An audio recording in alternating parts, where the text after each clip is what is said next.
윤상현 의원님과 함께 이야기 나눠보겠습니다. 조금 전에 윤석열 대통령 석방 소식이 전해졌는데요. 이에 대해서 어떻게 생각하십니까? 당연히 올바른 결정을 했죠.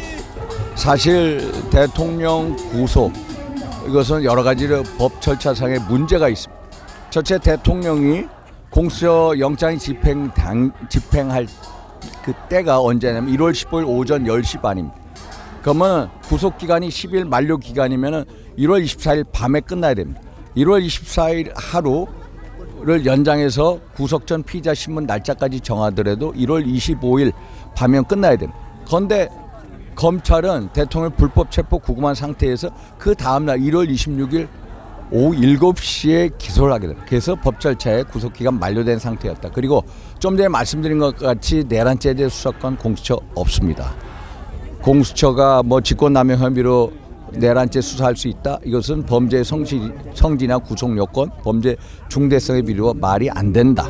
그래서 이 공수처가 이 중앙지법에서 영장을 무려 12월 6일, 12월 8일 대통령 피의자로 한 영장이 기각됐고요. 12월 18일 날도 대통령에 대한 압수수색 영장을 중앙지법에 했는데 무려 주요 임무 종사자들까지 16차례 중앙지법으로부터 기각이 된 겁니다. 영장이. 그래서 서부지법에 우리법연구회 판사를 찾아서 영장 쇼핑을 했다. 이것도 문제고 또 집행하는 과정에서도 형사소송법 110조 111조를 1월 15일 날 집행할 때도 그것도 잘못됐습니다.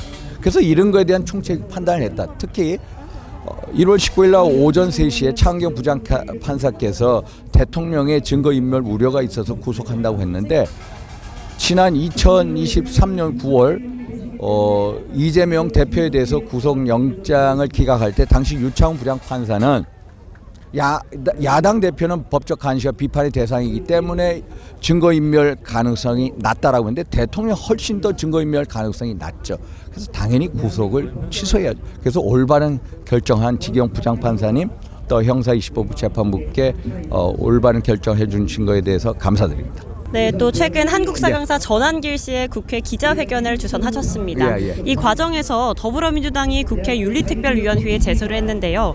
이에 대해서는 어떻게 대처하실 건가요? 저는 지금까지 민당 주도의 징계안, 제명안, 고발, 윤리제소 제가 9개. 제가 별 9개를 달았습니다. 근데 저 예를 들어서 정론관이라는 것은 국민의 목소리를 전하는 곳입니다.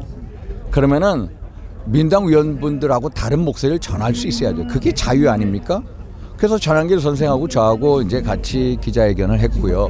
거기서 전한길 선생님이 어떤 헌재에 대한 발언을 문제 삼고 있는데 예를 들어서 그런 발언이 보장되는 사회가 자유민주주의 체제다.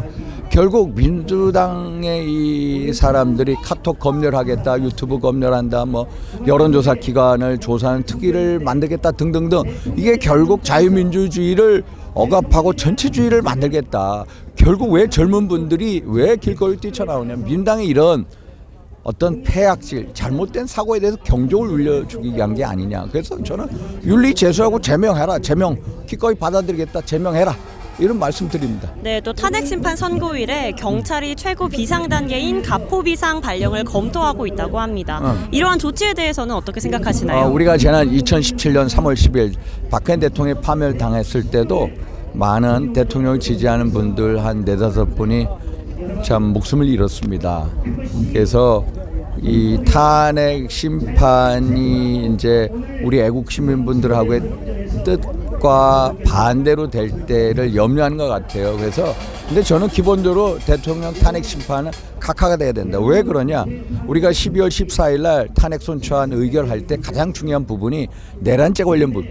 그게 탄핵 소추안의 80%를 차지해요. 그것을 민당이 그걸 빼버렸어요. 빼버렸으면 당연히 탄핵 소추의 동일성 사유에서 어긋나. 그러면 당연히 헌재에서 각하를 내서 그 탄핵 소추안을 다시 국회에 보내서 국회에서 재의결해야 된다.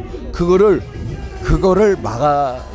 해서는 안 된다. 거기서 사유가 잘못됐다. 또 여러 가지 헌재가 법 위반한 게 무려 10차례가 넘는다. 좀 전에 말씀드린 헌재법 32조 재판 중인 사안에 대해서 수사 자료 요구할 수가 없어. 그것도 오겠죠.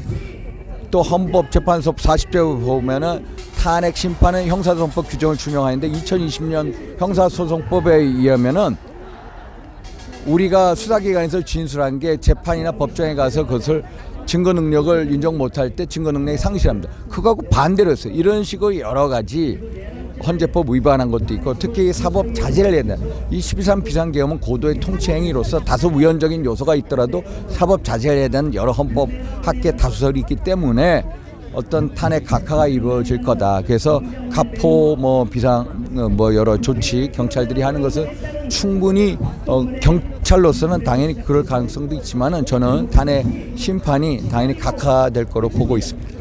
네, 귀한 시간 내주셔서 감사합니다. 예, 지금까지 감사합니다. 국민의힘 윤상현 의원과 함께했습니다. 감사합니다. 감사합니다.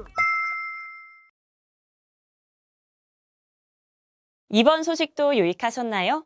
매일신문 구독하기로 더욱 신속하고 정확한 정보를 받아보실 수 있습니다.